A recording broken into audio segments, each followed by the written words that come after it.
What's going on, guys?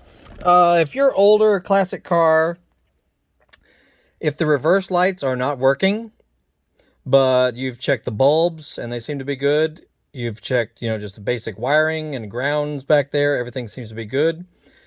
What you might need to do is check the switch itself. This is the column switch that is mounted inside there, on the side of the steering column. And when you now this is for our automatic transmission, of course, with a column shift. When you pull it down into reverse, there's a pin back in there that moves this little nub here and activates the switch that turns on the reverse lights. Of course, this is my old one that's broken.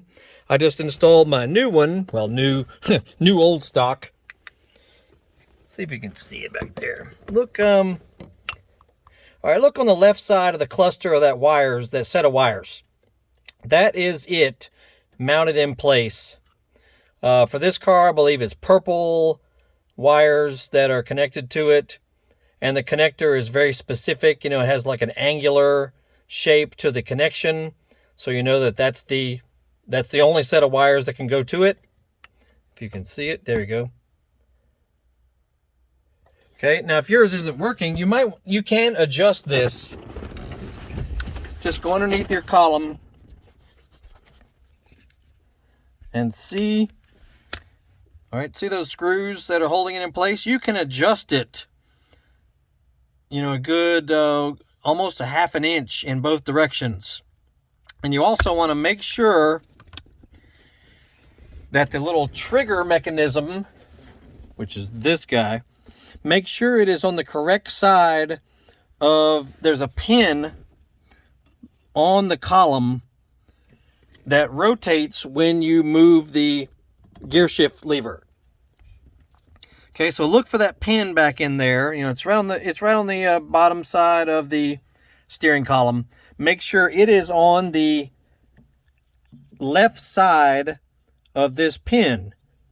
So which means the pin needs to be slid over a little bit, and then that pin on the column needs to fit, needs to sit right in there basically. Because it is spring loaded. This is spring loaded here. Okay? So that's something to check at least. If you check fuses and that sort of thing, see if you can adjust that whole switch assembly, because you can slide it around, almost a half an inch. And then when you turn it, pull it down, see there you go. It works. Yes. Yeah, because I broke mine. I broke the back of mine monkeying around underneath there, and I had to get a new old stock one. They're not cheap. Yours might not look exactly like this, but if you have an older car, from the 1960s and that era, it may have something like this underneath there that either needs replacing or repositioning. Anyway, just thought I'd throw that at you guys in case it might help you. Almost done with this bad boy. 66 Plymouth Fury we've got here. Yeah, we've got quite a few videos about this car, so look through our channel and you'll see a playlist link that'll pop up at the end of this video that can send you to all the videos about this car, as well as other stuff we work on. Just have a look on our channel.